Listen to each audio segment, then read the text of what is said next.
இயேசுவின் பிறப்புல ரொம்ப முக்கியமானது என்னன்னு பார்த்தீங்கன்னு சொன்னா, இயேசு கிறிஸ்து பூமியில பிறக்கும் போது கன்னியின் வயிற்றில பிறக்க வேண்டும் அப்படிங்கிற ஒரு தீர்க்க தரிசனம், வர்ஜின் பர்த். இது ஏன் இவ்வளவு முக்கியமானது? நிறைய பேர் இதை பத்தி பேசுறது இல்லை. ஏதோ கன்னியின் வயிற்றில் இயேசு பிறந்தார், கன்னியின் வயிற்றில் இயேசு பிறந்தார் பாட்டு பாடுறோம். ஆனால் அதனுடைய முக்கியத்துவம் என்ன? What is the importance? ஏன் இயேசு கிறிஸ்து ஒரு சாதாரண ஒரு தாயின் வயிற்றில் பிறக்காமல் புருஷனை அறியாத கன்னியின் வயிற்றில் இயேசு கிறிஸ்து ஏன் பிறக்க வேண்டும்? யாராவது அந்த கேள்வியை நீங்கள் கேட்டிருக்கிறீங்களா என்னைக்காவது? இனிமே கேட்கணும். அல்லேலூயா. இயேசு கிறிஸ்து ஏன் கன்னியின் வயிற்றில் பிறக்க வேண்டும்? மரியாள் புருஷனை அறியாமல் இருந்தபோது, என்கேஜ்மெண்ட் தான் முடிஞ்சிருக்குது, கல்யாணம் முடியல. என்கேஜ்மெண்ட் ஆன போதே பரிசுத்த ஆவியானவர் என்ன பண்றாரு? மரியாளுக்கு குழந்தையை கொடுக்கிறார். இதனுடைய முக்கியத்துவம் என்ன அப்படிங்கிறத இன்னைக்கு பார்க்க போறோம்.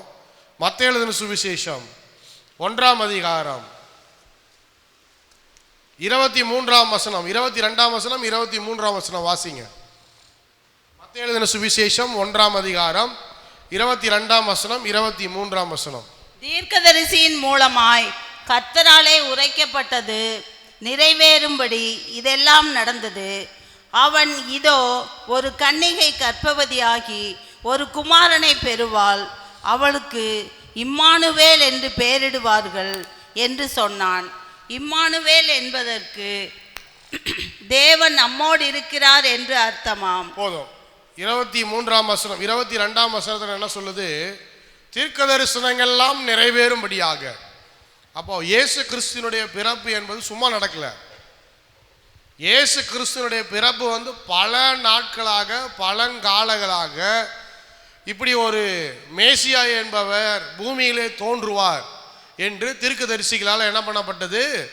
தீர்க்க தரிசனம் உரைக்கப்பட்டது.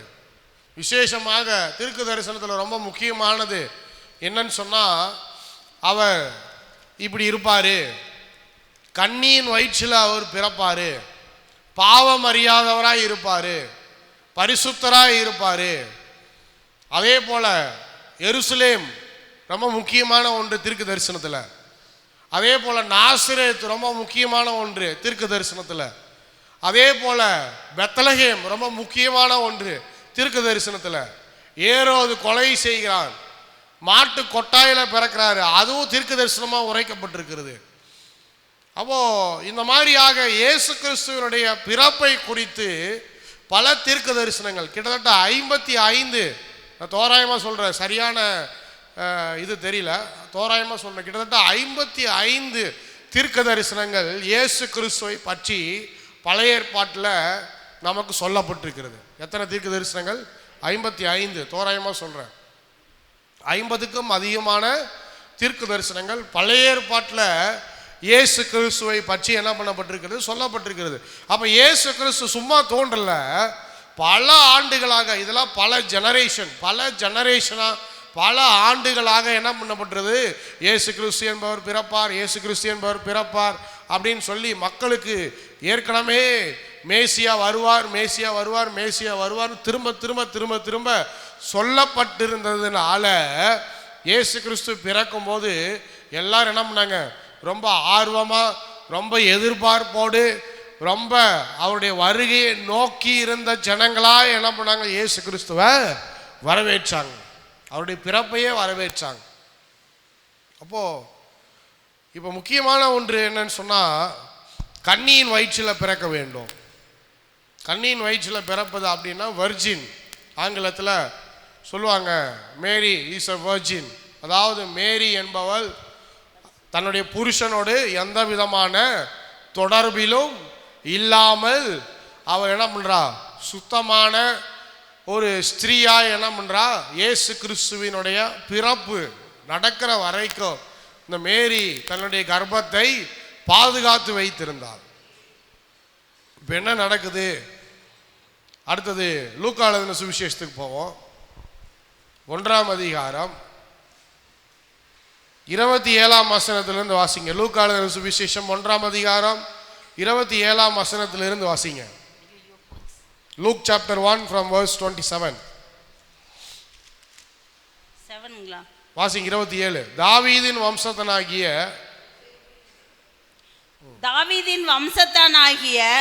யோசேப்பு என்கிற நாமமுள்ள புருஷனுக்கு நியமிக்கப்பட்டிருந்த ஒரு கன்னிகையின் இடத்திற்கு தேவனால் அனுப்பப்பட்டான். அந்த கன்னிகையின் பேர் மரியாள். மரியாளை எப்படி இன்ட்ரோடியூஸ் பண்றாருன்னு பாருங்க. லூக்கா எழுதும்போது எப்படி சொல்றாரு? முதலாவது என்ன சொல்றாரு? தாவீதின் வம்சம். இதுவும் ஒரு ப்ராபசி. மேசியா எப்படி வருவார்? சும்மா யாரோடைய வம்சத்தில் வரமாட்டார். அவன் வம்சம் இவங்க வம்சம் அப்படிலாம் கிடையாது.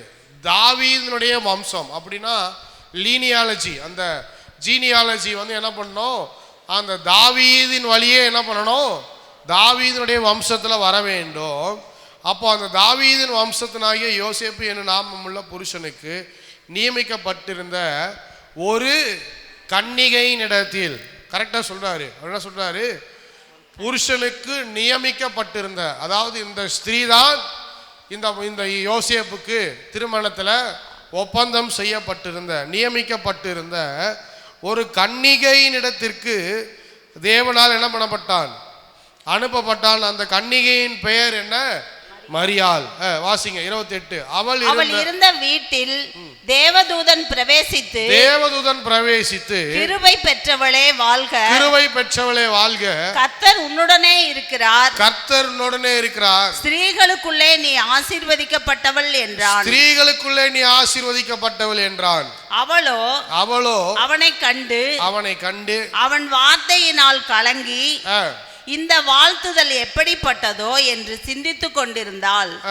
தேவதூதன் அவளை நோக்கி, மரியாளே பயப்படாதே, நீ தேவனிடத்தில் கிருபை பெற்றாய். இதோ நீ கர்ப்பவதியாகி ஒரு குமாரனை பெறுவாய், அவருக்கு இயேசு என்று பெயரிடுவாயாக. முதலாவது என்ன சொல்றாரு? மரியாளை பார்த்து திடீர்னு தேவதூதன் தோன்னா என்ன நடக்கும்? பயம்தான் உண்டாகும். முதல்ல என்ன சொல்றாரு? பயப்படாதே, நான் என்ன சொல்ல வரேங்கிறத கேளு. இப்போ என்ன சொல்றாரு? நீ ஒரு கர்ப்பவதி ஆகி ஒரு குமாரனை பெறுவாய், அவருக்கு இயேசு என்று பெயரிடுவாயாக. ரொம்பவும் ஷாக்கிங் நியூஸ் இது. நீ கல்யாணம் பண்ணுவ, நீ கல்யாணம் பண்ணதுக்கு அப்புறம் கர்த்தர் உனக்கு ஒரு குழந்தையை கொடுப்பாரு, அந்த குழந்தைக்கு இயேசு என்று பெயரிடுவாயாக அப்படின்னு சொல்லலை.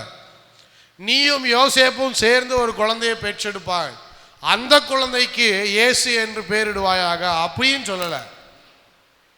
இல்லை என்ன சொல்லியிருக்கலாம், நான் யோசேப்பை பலப்படுத்த போகிறேன், யோசேப்பின் மூலமாக உனக்கு ஒரு குழந்தை கிடைக்கும், அந்த குழந்தைக்கு நீ இயேசு என்று பெயரிடுவாயாக அப்படின்னு சொல்லலை. எடுத்தோன்னு என்ன சொல்றாரு?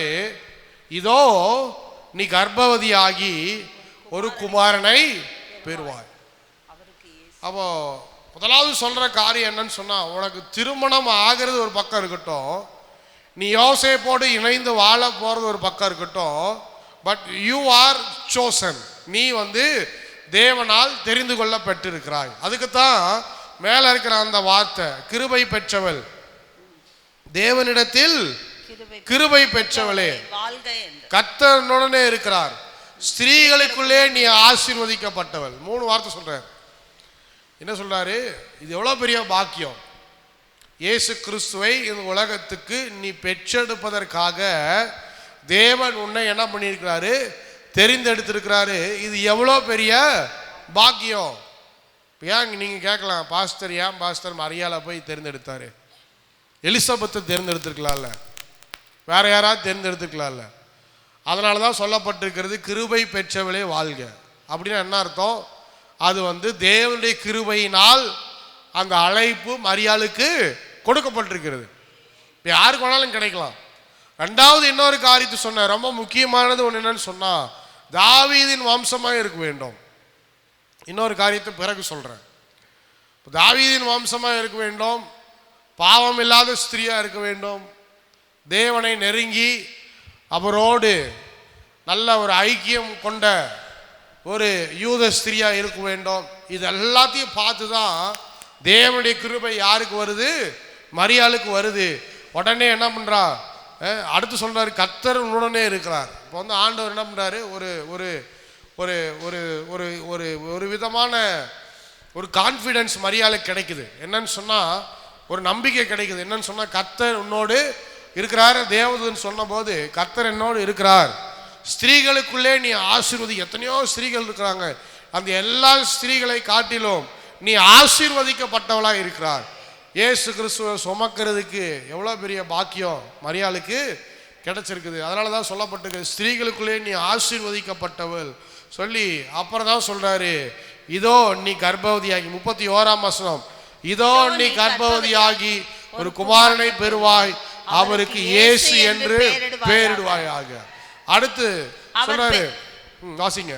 அவர் பெரியவராய் இருப்பார், அவர் பெரியவராய் இருப்பார், உன்னதமானவருடைய குமாரன் எனப்படுவார், உன்னதமானவருடைய குமாரன் எனப்படுவார். கர்த்தராகிய தேவன் அவருடைய பிதாவாகிய தாவீதின் சிங்காசனத்தை அவருக்கு கொடுப்பார். கர்த்தராகிய தேவன் அவருடைய பிதாவாகிய தாவீதின் சிங்காசனத்தை அவருக்கு கொடுப்பார். அவர் யாக்கோபின் குடும்பத்தாரை என்றென்றைக்கும் அரசாளுவார், என்றென்றைக்கும் அரசாளுவார். அவருடைய ராஜ்யத்துக்கு முடிவிராது என்றான். இதெல்லாம் சொல்றாரு. அப்புறம் சொல்றாரு, இயேசு கிறிஸ்து எப்பேற்பட்டவர்?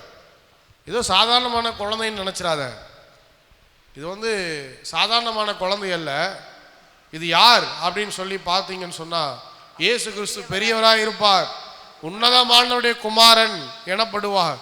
கர்த்தராகிய தேவன் அவருடைய பிதாவாகிய தாவீதின் சிங்காசனத்தை அவருக்கு கொடுக்க போறார். அப்படின்னா என்ன அர்த்தம்? உன்னுடைய வயிற்றில் வளரப்போகிற அந்த குழந்தை ஒரு ராஜா. தாவீதின் சிங்காசனத்தை கொடுக்குறாருன்னா என்ன அர்த்தம்? ஒரு ராஜாவை கர்த்தர் என்ன பண்ண போறாரு? உயர்த்த போறார். யாக்கோபின் குடும்பத்தாரை என்றென்றைக்கும் அரசாளுவார், அவருடைய ராஜ்யத்துக்கு முடிவே இருக்காது. இதெல்லாம் சொல்றாரு தேவதூதன். சொன்ன உடனே 34ஆம் வசனம், இது ரொம்ப முக்கியமான வசனம் பாருங்க. அதற்கு மரியாள் தேவதூதனை நோக்கி இது எப்படி ஆகும், புருஷனை அறியேனே என்றார். இப்போ சொல்றேன், இப்பதான் மரியாளுக்கு புரியுது.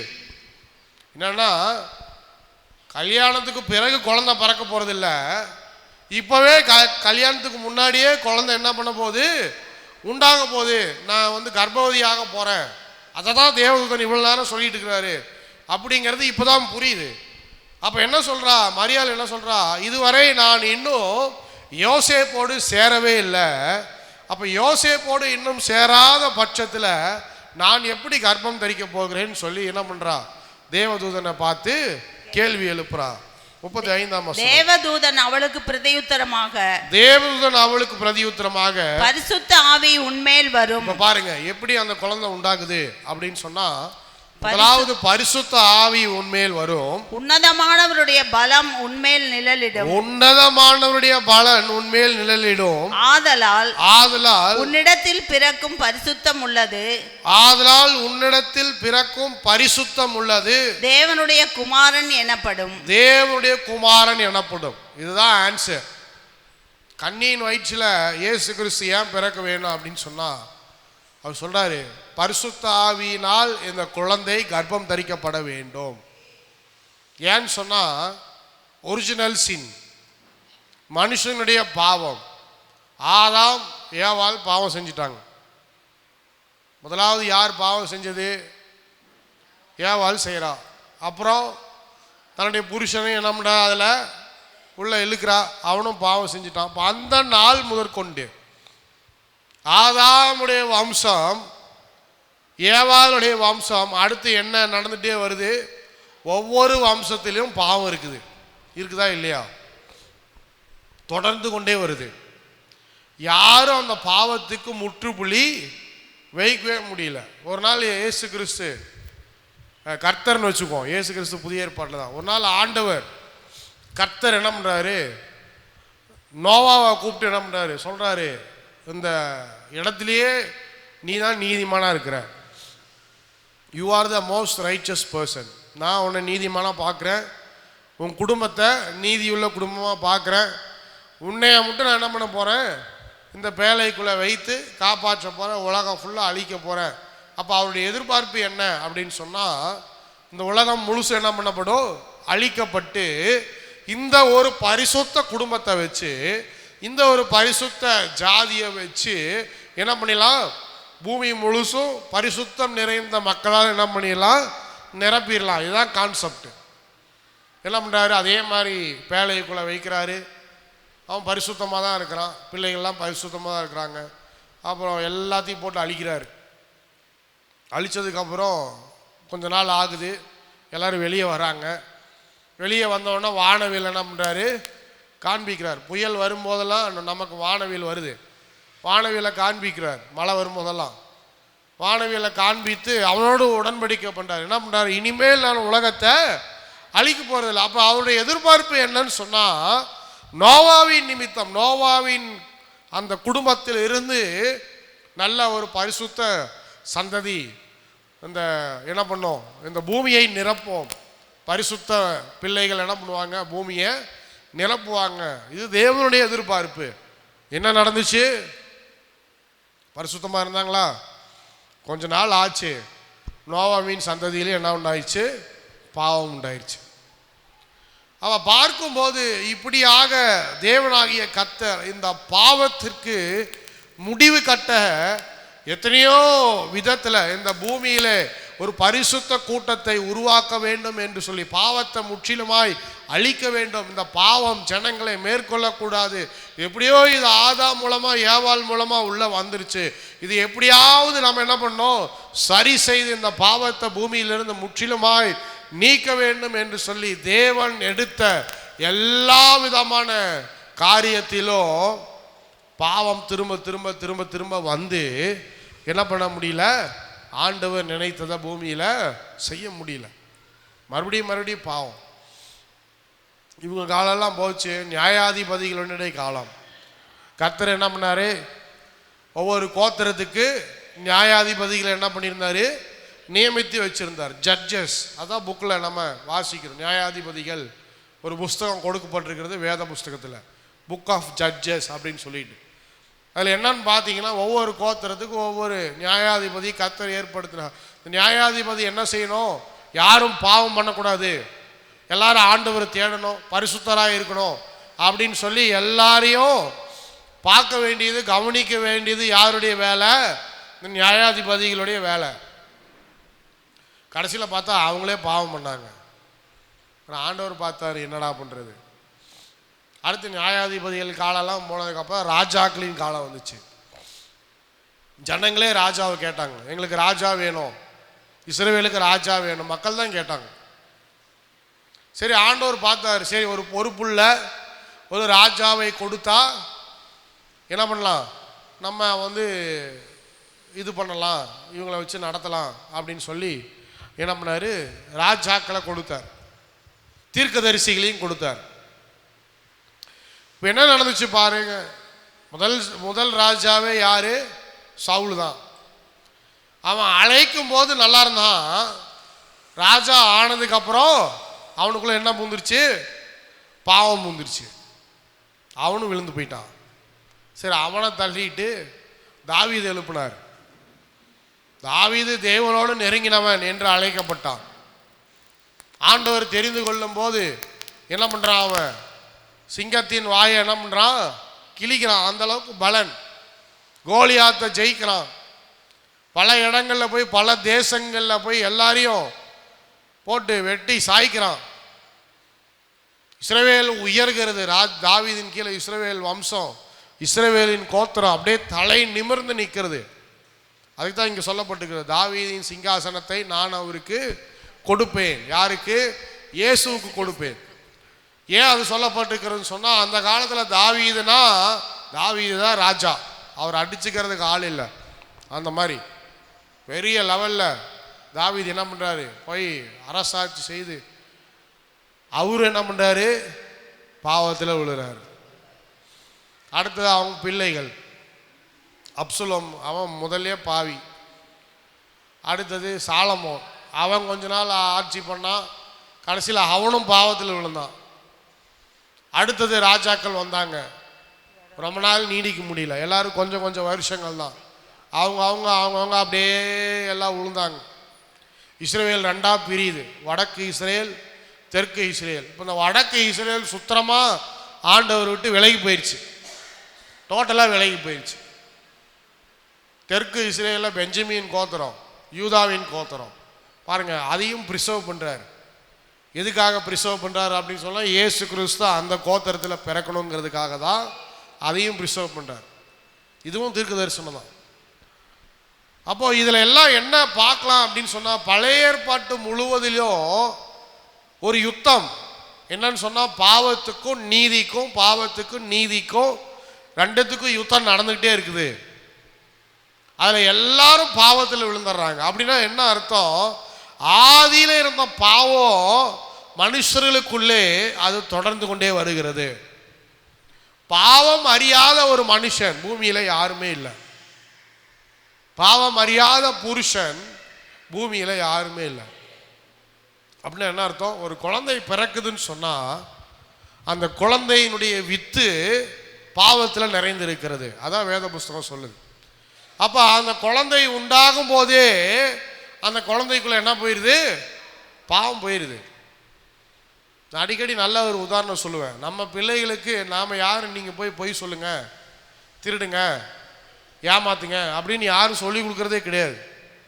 ஆனால் அவங்க ஸ்கூலில் இருக்கும்போது திடீர்னு பார்த்தீங்கன்னா என்ன பண்ணுவான், ரப்பர் நல்லா இருக்குதுன்னு ரப்பர் எடுத்து பாக்ஸ்குள்ளே போட்டு வந்துடுவான். தப்புன்னு தெரியாது, ஆனால் அவனுக்குள்ள அந்த எண்ணம் என்ன ஆகுறது, உண்டாகுறது. என்ன உண்டாகுது, இது நல்லா இருக்குது, நான் எடுத்துக்கிட்டா என்ன தப்பு, இது அடுத்தவனுடைய பொருள் நம்ம எடுக்கக்கூடாது அப்படிங்கிறதெல்லாம் ரெண்டாவது இருந்தாலும், தன்னுடைய கண் பார்க்கும்போது அது நல்லா இருக்கும்போது, அதை இச்சிக்கும் போது அந்த பொருள் என்ன பண்ணிக்கிறாங்க, அவங்க தனக்கு வேணும்.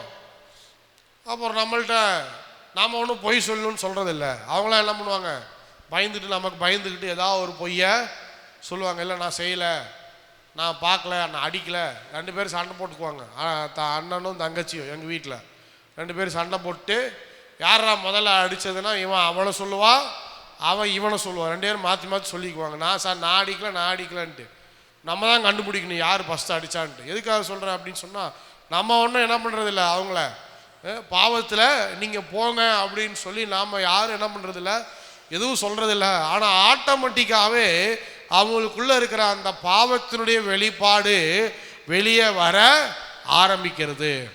யாரும் அதை கண்ட்ரோல் பண்ணவே முடியாது. அதனால தான் நாம் பிறக்கும் போதே எதில் பிறக்கிறோம், பாவத்தில் பிறக்கிறோம். இப்போ இயேசு கிறிஸ்து மரியாளுக்கும் யோசேப்புக்கும் பிறந்தாருன்னு சொன்னால், யோசேப்பினுடைய வித்து இயேசு கிறிஸ்துக்குள்ளே வந்துருச்சுன்னு சொன்னால் என்ன நடக்கும், அவரும் பாவம் அறிந்தவராய் மாறிடுவார். அப்போ அவருக்கு ஒரு மீட்பர் வேணும். யாருக்கு, இயேசு கிறிஸ்துவுக்கு ஒரு மீட்பர் வேணும். ஏன்னா அவருக்குள்ளே என்ன ஆயிடுச்சு, இப்போ அந்த ஒரிஜினல் சீன், ஆதி பாவம் என்பது அவருக்குள்ளேயும் தொடர ஆரம்பிச்சிருச்சு. அப்போ மீட்பர் என்பவர், மேசியா என்பவர் பூமியில் மனுஷனாய் வர வேண்டும். ஆனால் மனுஷனாய் யார் மூலமாக வரக்கூடாது, ஒரு மனுஷன் மூலமாக வரக்கூடாது, ஆண்டவர் மூலமாக தான் வரணும். அப்படி வந்தால் மட்டுமே இந்த ஜெனரேஷனாக நம்மளுக்குள்ள இந்த தொடர்ந்து கொண்டிருக்கிற இந்த பாவத்திலிருந்து ஒரு பிரேக், ஒரு விடுதலை, அந்த செயினை பிரேக் பண்ண முடியும். பாவத்தின் செயினை பிரேக் பண்ண முடியும். அதுக்காகவே என்ன பண்ணுறாரு ஆண்டவர், என்ன பண்ணுறாரு, மரியாளை தெரிந்தெடுத்து இப்போதான் தேவதூதனை வைத்து சொல்கிறாரு, மரியாள் இது எப்படி ஆகும் கேட்குறா. அப்போ சொல்கிறாரு, தேவதூதன் அவளுக்கு பிரதி உத்தரமாக, முதலாவது பரிசுத்த ஆவி உன்மேல் வரும். பரிசுத்த ஆவி உன்மேல் வந்த பிறகு உன்னதமானவருடைய பலன் உன்மேல் நிழலிடும்.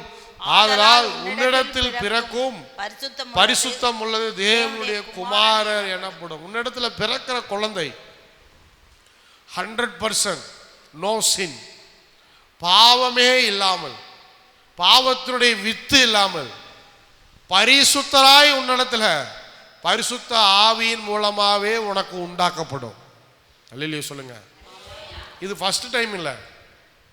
முதலாவது ஆண்டவர் என்ன பண்றாரு, மனுஷங்களை உருவாக்கணும் அப்படின்னு சொல்லி முடிவெடுக்கிறார். முடிவெடுக்கும் போது என்ன பண்றாரு, ஒரு களிமண்ணை எடுத்து என்ன பண்றாரு, பொம்மை செய்கிறார்.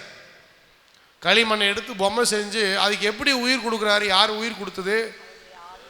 அவர் என்ன பண்றாரு, அவருடைய சுவாசத்தை அதில் என்ன பண்றாரு, ஊதுறார். அப்படின்னா என்ன அர்த்தம், நமக்கு அந்த லைஃப், நமக்கு லைஃப் எங்கிருந்து வந்தது, நமக்கு ஜீவன் எங்கிருந்து வந்ததுன்னு சொன்னா பரிசுத்த ஆவியானவர் இடத்துல இருந்து தான் வந்தது. திரியேக தேவன், பிதா, குமாரன், பரிசுத்த ஆவி. அப்போ அந்த குமாரனை பூமியில கொண்டு வந்து மரியாளுடைய வயிற்றில அதை அந்த குழந்தைய உண்டு பண்ண வேண்டும் அப்படின்னாலும் அது யாரால மட்டும்தான் முடியும்? பரிசுத்த ஆவியானவரால் மட்டும்தான் முடியும். அவர் தான் ஜீவன் கொடுக்கிறவர். அப்போ அங்க மனுஷனுக்கு ஜீவனை கொடுத்தது யாரு? பரிசுத்த ஆவியானவர். அதே பரிசுத்த ஆவியானவர் இப்ப என்ன பண்றாரு, மரியாளுக்குள்ள அந்த சீடை கொடுத்து, அந்த வித்தை கொடுத்து அவளை என்ன பண்ண வைக்கிறாரு, கர்ப்பம் தரிக்க வைக்கிறார். இது இயேசு கிறிஸ்துவனுடைய கன்செப்ஷன், அவருடைய உண்டாகுதல், அந்த குழந்தை உண்டாகுதல்ல மட்டும்தான் இது நடந்திருக்கு. அதனாலதான் இதை சொல்றது மிராக்கலஸ் கன்செப்ஷன் அப்படின்னு சொல்றது. அப்படின்னா என்ன அர்த்தம், இது சாதாரணமானது இல்லை, இது யாரும் எதிர்பார்க்க முடியாத அற்புதத்தில் நடந்த ஒரு உண்டாகுதல், குழந்தை உண்டாகுதல். எப்படின்னு சொன்னா பரிசுத்த ஆவியானவரால் நடத்தப்பட்ட ஒரு காரியம், மனுஷனால் நடந்த நிகழ்வு அல்ல, பரிசுத்த ஆவியானவரால் உண்டாக்கப்பட்டது. அதனால சொல்றாரு பரிசுத்தமாய் இருக்கும் அந்த குழந்தை. இப்ப மற்றவங்களாம் பாஸ்டர் எப்பேற்பட்ட ஆளா இருந்தாலும் சரி, யோவான் ஸ்தானங்க அடுத்து எலிசபெத்தோட வயிற்றுல பிறக்கிறான். யோவான் ஸ்தானங்களுக்குள்ள அந்த பாவம் இருக்குது. அவன் ஒன்றும் மிராக்லஸா என்ன பண்ணல, கன்சீவ் ஆகல. எலிசபெத்துக்கு ரொம்ப நாள் குழந்தையே இல்லை, ஆனா உண்டாச்சு. பரிசுத்த ஆவியானவரால் நிரப்பப்பட்டான். ஆனா பரிசுத்த ஆவியானவரால் கர்ப்பம் தரிக்கப்படவில்லை. பரிசுத்த ஆவியானவரால் யோவான் ஸ்தானம் என்ன பண்ணா, நிரப்பப்பட்டான். மரியாள் எலிசபெத்தை சந்திக்கும் போது குழந்தை என்ன பண்ணிச்சான், பரிசுத்த ஆவியில நிரம்பி துள்ளுச்சான். அப்போ நம்ம எல்லாருக்குமே பரிசுத்த ஆவியானவர் நம்மளை நிரப்புறாரு, இல்லைன்னு சொல்ல, நமக்கு அபிஷேகம் இருக்குது இல்லைன்னு சொல்ல. ஆனா நம்ம எல்லாரும் எதுல பிறந்திருக்கிறோம், பாவத்துல தான் பிறந்திருக்கிறோம், பாவத்தின் வித்துல பிறந்திருக்கிறோம். இயேசு கிறிஸ்து மாத்திரமே இந்த பாவத்துக்கு விலகி புருஷனை அறியாத கன்னியின் வயிற்றில பரிசுத்த ஆவியானவரால் கர்ப்பம் தரிக்கப்பட்டு அவர் என்ன பண்றாரு, உண்டாகி அவர் என்ன பண்றாரு, பூமிக்கு வருகிறார். அப்போ இதுக்கு யார் கோஆப்ரேட் பண்ணோம், யோசேப்பும் கோஆப்ரேட் பண்ணும். இது யாருக்குமே தெரியாது. ஏன்னா தெரிஞ்சிச்சுன்னா எல்லாம் என்ன பண்ணுவாங்க, முதலாவது பப்ளிக் டிஸ்கிரேஸ் யாருக்கு, மரியாளுக்கு. யோசேப்பு நான் எதுவுமே பண்ணல, நானும் மரியாளும் சேர்ந்து வாழவே இல்லை, அதுக்குள்ள மரியாள் கர்ப்பம் தரித்து விட்டாள். யாருடைய குழந்தையும் எனக்கு தெரியாது. சொல்லுவாரா சொல்ல மாட்டாரா? கண்டிப்பா சொல்லுவார். மனைவியை தள்ளி விட்டுருவார். அதனாலதான் மறுபடியும் தேவதூதன் காபிரியல் என்ன பண்றான், யோசேப்புக்கு போறான், போய் சொல்றான், நடக்க போறத நல்லா கேளு யோசேப்பு, மரியாளின் வயிற்றிலே உருவான குழந்தை என்பது எந்த மனுஷனாலும் உருவாக்கப்பட்ட குழந்தை அல்ல, அது பரிசுத்த ஆவியானவரால் மட்டுமே உருவாக்கப்பட்டிருக்கிறது. அப்போ கன்னியின் வயிற்றில் பிறக்க வேண்டும் என்பது ஒரு வாக்கு தத்துவம். அந்த வாக்கு தத்துவத்தை இங்க என்ன பண்றாங்க, நிறைவேற்றாங்க. ஏசாயா தீர்க்கதரிசன புஸ்தகத்துக்கு போங்க, 7ஆம் அதிகாரம்.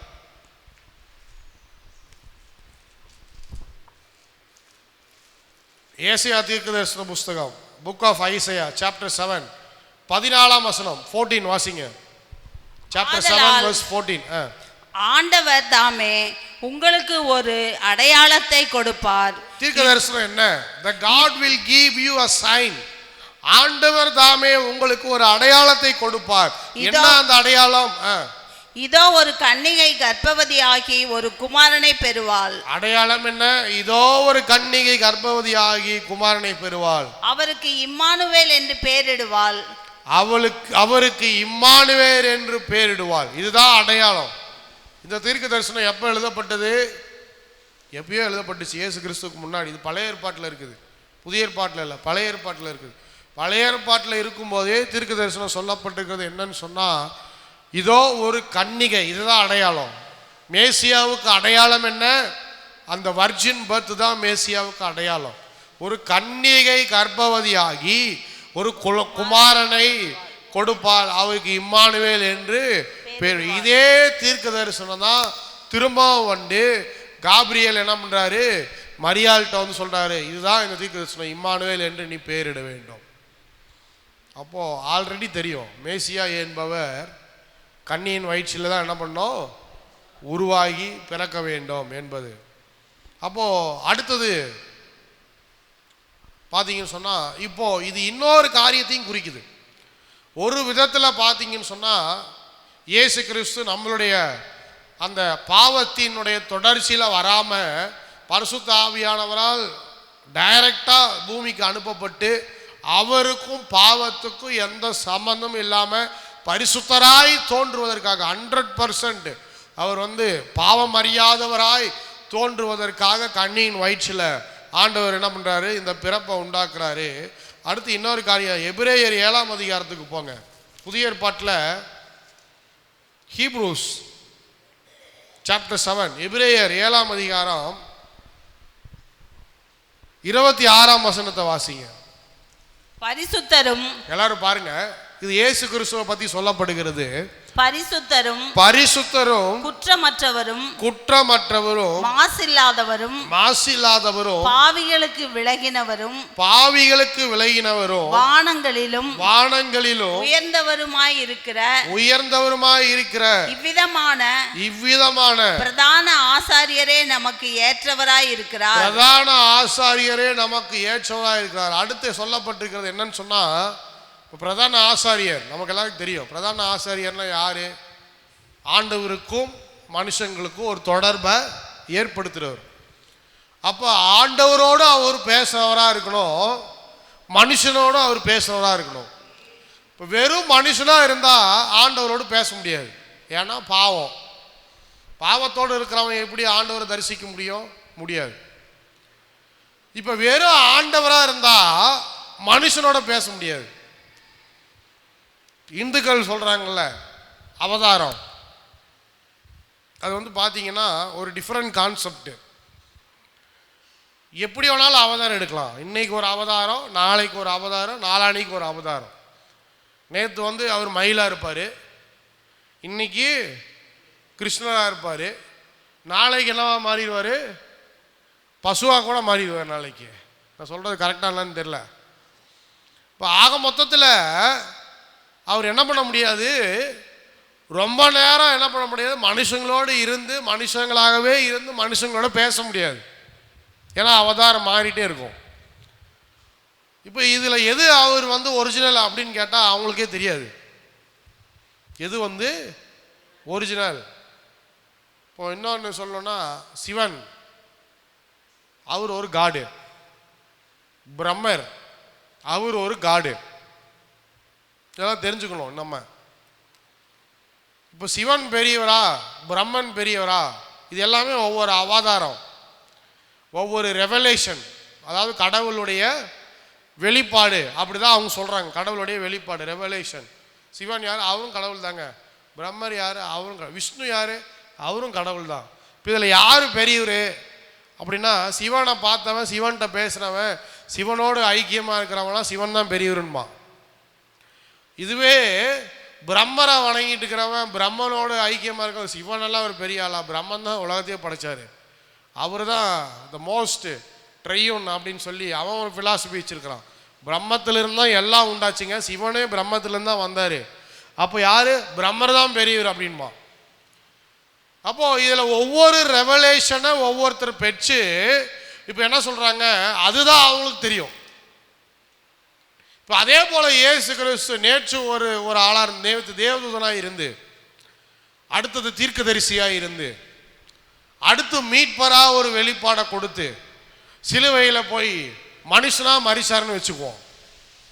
எப்படி ஒரு தேவதூதனா பூமிக்கு வந்து, அப்புறம் அடுத்து ஒரு தீர்க்கதரிசியா மாறி, அப்புறம் தீர்க்கதரிசியிலிருந்து மறுபடியும் சாதாரண மனுஷனா போய் அங்கே சிலுவையில் மறித்து உயிர் தெழும் போது கடவுளாக உயிர் தெழுந்துட்டாரு. அப்படின்னா இதில் யார் இயேசு கிறிஸ்து?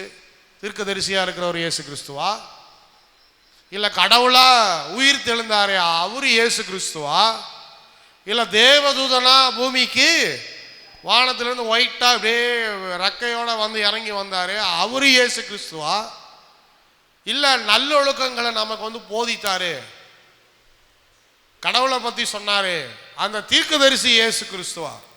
இல்லை யாரை வணங்கணும்? கேள்வி எழும்பா எழும்பாதா? கண்டிப்பாக எழும்பும்.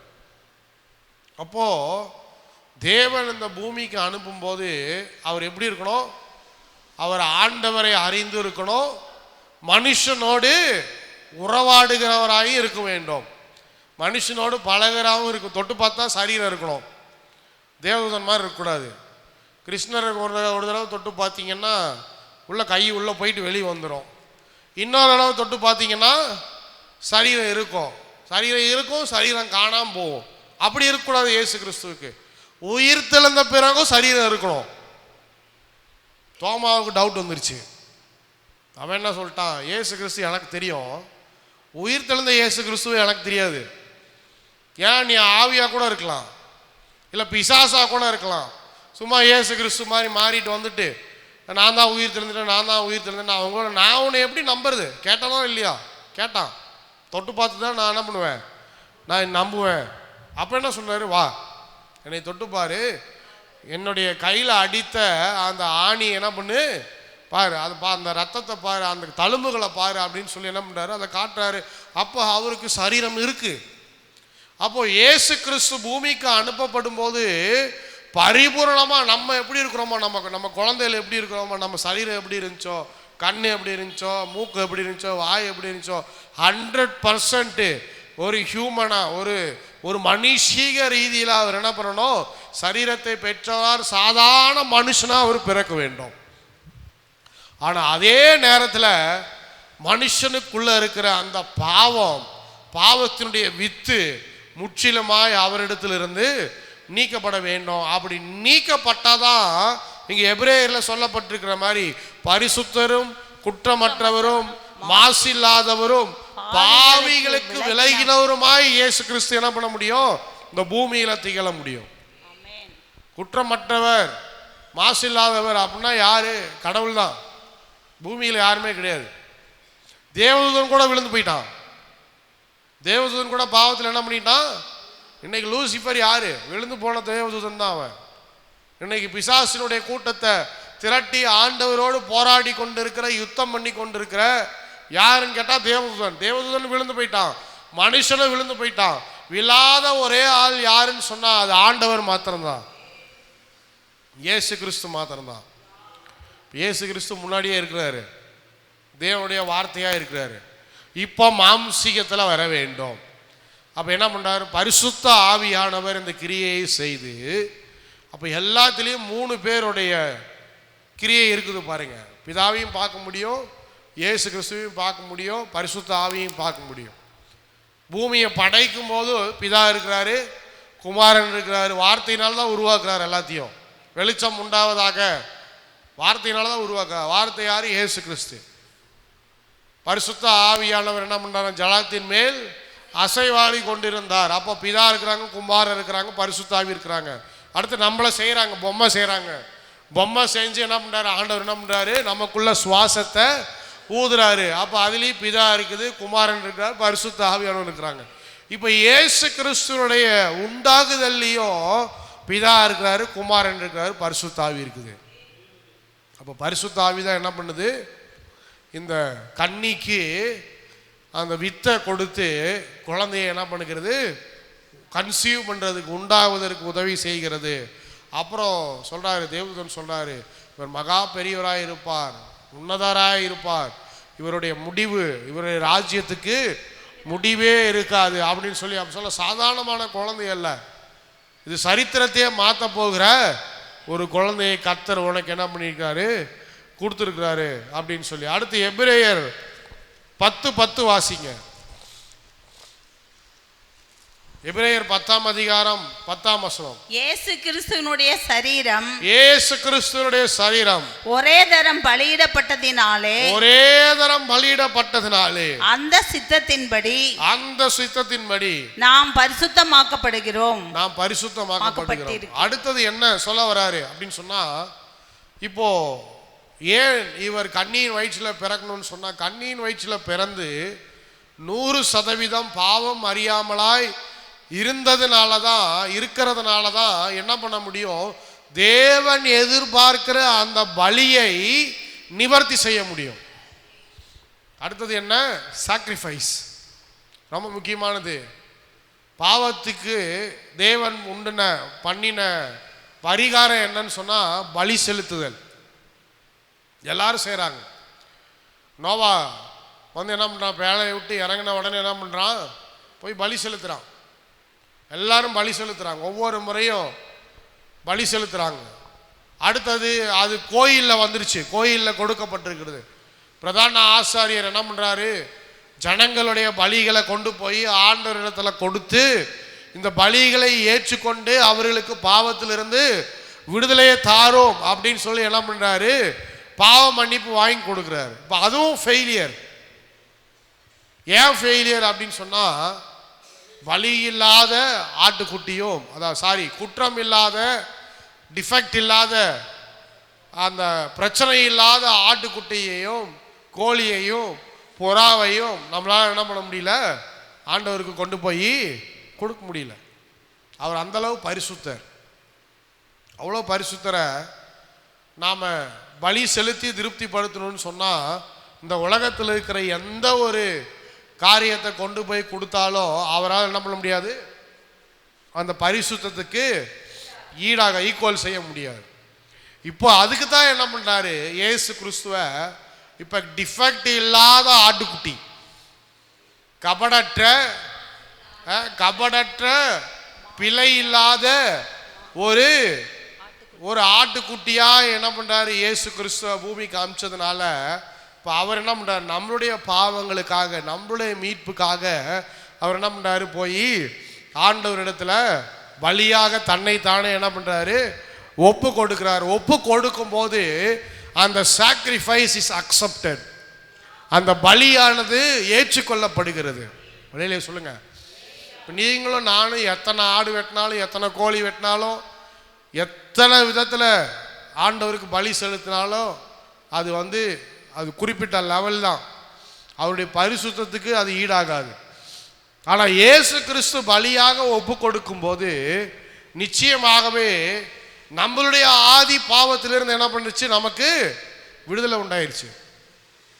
இப்போ நீங்கள் ரட்சிக்கப்பட்ட பிறகு ஆதாம் செய்த பாவம், ஏவாள் செய்த பாவம், ஜெனரேஷனாக தொடர்ந்த பாவம் இன்னும் உங்கள் வாழ்க்கையில் தொடருதான்னு கேட்டால் இல்லை. அதுக்கு தான் இயேசு கன்னியின் வயிற்றில் பிறந்தார். அதுக்கு தான் இயேசு புருஷனை அறியாதவராய் இருந்த மரியாளின் வயிற்றில் இயேசு கிறிஸ்து என்ன பண்ணுறாரு, பிறக்கிறார். ஏன்னு சொன்னால் அப்போ தான் என்ன பண்ண முடியும், நம்ம இது வரைக்கும் ஆட்டுக்குட்டி தான், அவர் வர வரைக்கும் ஆட்டுக்குட்டி தான், அவர் சிலுவையில் போகிற வரைக்கும் ஆட்டுக்குட்டி தான். எல்லாரும் ஆட்டை கொண்டு போய் என்ன பண்ணுறாங்க, பலி செலுத்திக்கிட்டே தான் இருக்கிறாங்க. ஆனால் தட் ப்ராசஸ் இஸ் கண்டினியூயிங். அது முடியவே இல்லை. ஏன் முடியலன்னு சொன்னால், அந்த அளவுக்கு பர்ஃபெக்டான ஒரு பலியை யாராலையுமே என்ன பண்ண முடியல, கொடுக்க முடியல. அதனால தான் சொன்னேன், அவர் மனுஷனோடு மனுஷனாகவும் இருக்கணும், அதே போல் பாவம் அறியாதவராகவும் இருக்கணும், பரிசுத்தராகவும் இருக்கணும்.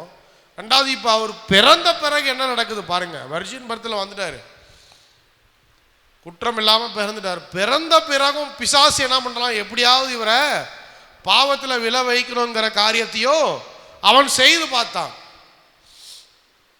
இயேசு கிறிஸ்துவை வஞ்சிக்கணும், அவரை டெம்ப்ட் பண்ணணும், அவர் எப்படியாவது பாவத்தில் விழ வைக்கணுங்கிற முயற்சி அவன் செய்து பார்த்தான். அதில் அவன் ஜெயிக்கல. ஏன்னு சொன்னால் அவர் என்ன பண்ணார், பாவத்தை மேற்கொண்டவராக இருந்தார். அப்போது இது எல்லாம் நடக்கணும்னு சொன்னால், இப்போ சப்போஸ் நம்மளை மாதிரி உலகத்தில் இருக்கிற தகப்பனுக்கும் உலகத்தில் இருக்கிற தாய்க்குமே இயேசு கிறிஸ்து பிறந்துட்டாருன்னு சொன்னால், பிறந்த அவர் பரிசுத்தமாய் மாறினாலும் நாளைக்கு பிசாசு ஏதாவது ஒரு பாவத்தை அவருக்கு முன்பதாக வைக்கும்போது அதை அவர் எப்படி மேற்கொள்வார் என்பது தெரியாத ஒன்று. அதில் விழாமல் இருப்பாரா அப்படிங்கிறது, அந்த போராட்டத்தில் அவர் ஜெயிப்பாரா அப்படிங்கிறது தெரியாத ஒன்று.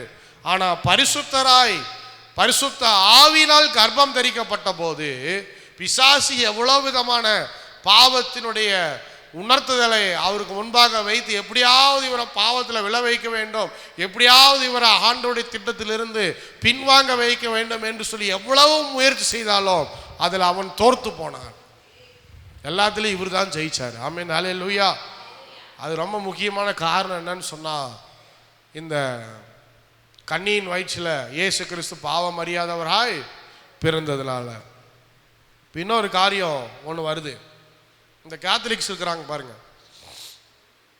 அவங்க ஒரு ஃபீஸ்ட் வச்சிருக்கிறாங்க. அது என்னன்னு பார்த்தீங்கன்னு சொன்னால், இமாக்குலேட் கன்செப்ஷன். அப்படின்னா என்ன அர்த்தம்? மரியாள் கர்ப்பம் தரிக்கிறதுக்கு முன்பதாகவே, அதாவது இயேசு கிறிஸ்து மரியாளின் வயிற்றில் உருவாகிறதுக்கு முன்பதாகவே தேவனால் பரிசுத்தமாக்கப்பட்டால். சுத்தமாக மரியாள் பாவமே இல்லை. அதாவது நம்ம சொன்னோமே, இந்த ஆதாம் ஏவாள் இருந்து தொடர்ந்து கொண்டே வருது, அந்த பாவம் மரியாளுக்குள்ள தொடரவில்லை அப்படிங்கிறத கேத்தலிக்ஸ் என்ன பண்ணுறாங்க, பிலீவ் பண்ணுறாங்க, நம்புகிறாங்க. அதுக்கு தான் சொல்லப்பட்டிருக்கிறது இந்த இமாக்குலேட் கன்செப்ஷன். இது அந்த கேத்தலிக் சர்ச்சால் உருவாக்கப்பட்ட ஒரு டாக்ட்ரின், ஒரு தியரி. இது எப்படி பார்க்கலாம்? யோசேப்பு பாவத்தினுடைய வித்து அவருக்குள்ளே இருக்குது. அதனால தான் என்ன பண்ணல, யோசேப்பு என்ன பண்ணலை, மரியாளோடு ஆண்டவர் என்ன பண்ணல, சேர விடலை. ஆனால் மரியாள் அந்த ஆதி பாவத்திலிருந்து அவள் விலக்கப்பட்டாள். இயேசு கிறிஸ்து அவளுக்குள்ள கர்ப்பம் தரிக்கப்படும் போதே மரியாளுக்குள்ளே பாவமே இல்லை அப்படின்னு சொல்ல முடியுமா முடியாதான்னு கேட்டால் முடியாது. ஏன்னு சொன்னால், மரியாளுக்கும் மீட்பர் அவசியமாய் வேண்டும். மரியாளுக்கும் யார் வேணும்? மீட்பர் வேணும். மீட்பர் இல்லாமல் மரியாள் என்ன பண்ண முடியாது, பரலோகத்துக்கு போக முடியாது. மீட்பர் இல்லாமல் இயேசு கிறிஸ்து அவங்க வாழ்க்கையில் பிறந்திருக்கலாம், மகனாக இருந்திருக்கலாம். ஆனாலும் அவங்களுக்கும் மீட்பர் யாரு? இயேசு கிறிஸ்து தான். யோசேப்புக்கும் மீட்பர் யாரு? இயேசு கிறிஸ்து தான். மரியாளுக்கும் மீட்பர் யாரு? இயேசு கிறிஸ்து தான். யோவான் ஸ்நானனுக்கும் மீட்பர் யாரு? இயேசு கிறிஸ்து. அப்போ அந்த பூமியில பாவம் அறியாமல், பாவத்தின் வித்துல பிறக்காமல், பரிசுத்த ஆவியானவரால் கர்ப்பம் தரிக்கப்பட்டு பிறந்த ஒரே ஒரு மனுஷன், நல்லா கவனிங்க இந்த வார்த்தையை, ஒரே ஒரு மனுஷன் யாருன்னு சொன்னா அது இயேசு கிறிஸ்து தான். வேற எந்த மனுஷனும் கிடையாது, எந்த மனுஷனும் கிடையாது. பூமியிலே பாவம் அறியாமல் பரிசுத்த ஆவியினால் கர்ப்பம் தரிக்கப்பட்டு கன்னியின் வயிற்றில் பிறந்து எல்லாருடைய பாவத்தையும் நிவர்த்தி செய்தவர் ஒரே ஒருவர் தான், ஒரே ஒரு மனுஷன்னு சொல்கிறேன். ஏன் மனுஷன்னு சொல்கிறேன்னா, அவருக்கு சரீரம் இருக்குது. அவர் சிலுவையில் அடி வாங்கும்போது அவர் ரத்தம் சிந்தினார். ரத்தம் சிந்தாமல் அவர் என்ன பண்ணலை, மறிக்கலை. அவர் ரத்தம் சிந்தினார். அவருக்குள்ளே இருந்த ரத்தம் வந்துச்சு, அவருக்கு தாகம் உண்டாச்சு. அப்போ அதனால தான் ஒரே ஒரு மனுஷன், அவர் யாருன்னு சொன்னா அது இயேசு கிறிஸ்து. அதுக்கப்புறம் வந்தவங்க எல்லாரும் பாவத்தில் பிறந்தவங்க தான், அவங்க எல்லாருக்கும் மீட்பர் அவசியம். அதே போல மரியாளும் பிறக்கும் போது எதில் தான் பிறக்கிறா? பாவத்தில் தான் பிறக்கிறா. அப்போ அந்த பாவம் அது நீங்களும் சொன்னால் மீட்பர் வேணும், மரியாளுக்கும் மீட்பர் வேணும். அதனால் மரியாள் உண்டாகும் போது அவளுக்குள்ள பாவமே இல்லை. அவள் சுத்தமாக ஆதியில் இருந்த பாவமெல்லாம் அவளுக்குள்ளேருந்து நீக்கப்பட்டதுக்கு அப்புறம் தான் பரிசுத்த ஆவியானவர் இந்த குழந்தையை கொடுத்தார், இயேசுவை கொடுத்தார் அப்படின்னு நம்மளால் சொல்ல முடியாது. அதுக்கு எந்த ப்ரூஃப்மே இல்லை. அப்போ இன்றைக்கி சொல்கிற வந்த காரியம் என்னன்னு சொன்னால், இந்த கன்னியின் வயிற்றில் பிறக்க வேண்டும் என்பது ஒரு தீர்க்க தரிசனம், ஏசாயால சொல்லப்பட்டு ஒரு அடையாளம். அந்த அடையாளத்தை கர்த்தர் நிறைவேற்றினார்.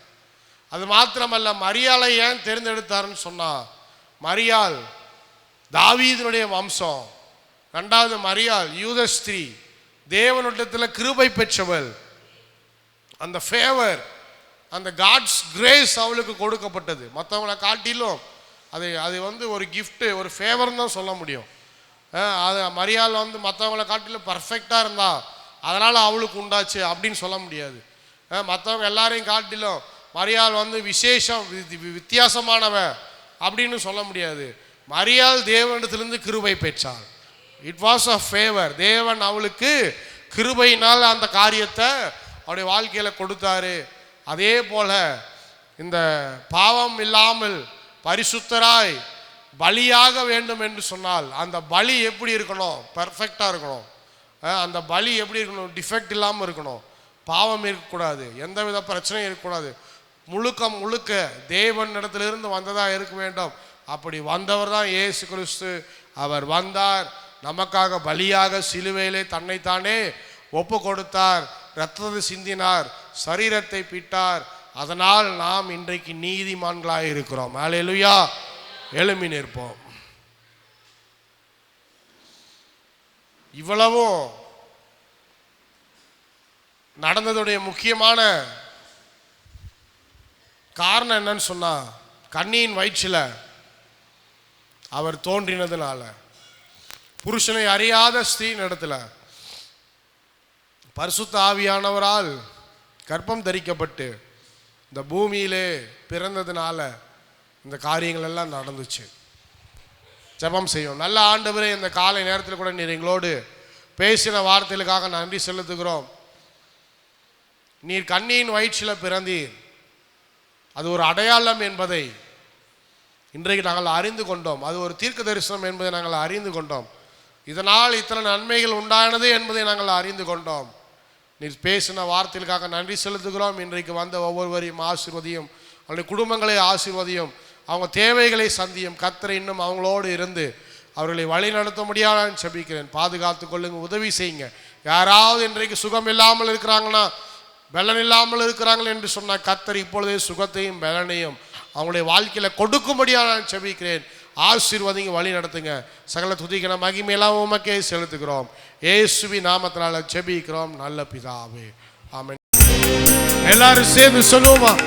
எபினேசரே, உதவி நீரே, ஆராதனை உமக்கே.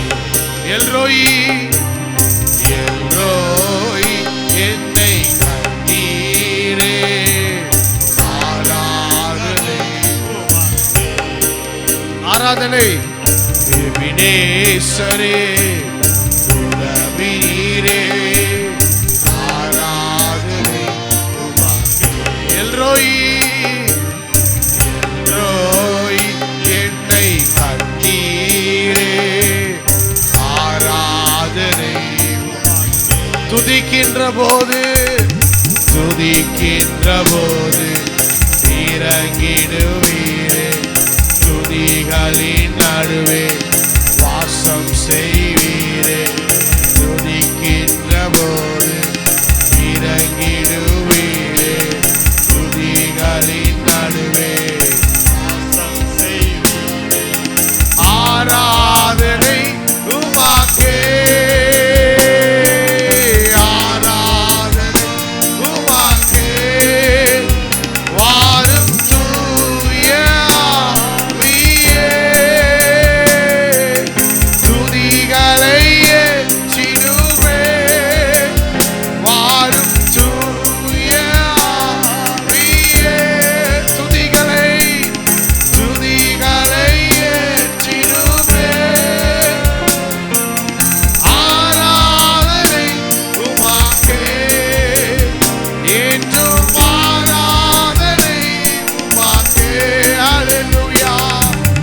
ஆராதனை உமக்கே, என்றும் ஆராதனை. We thank you, Lord. Praise you, Lord. ஆராதனை உமக்கே. We give you glory. ஆராதனை உமக்கே, ஆராதனை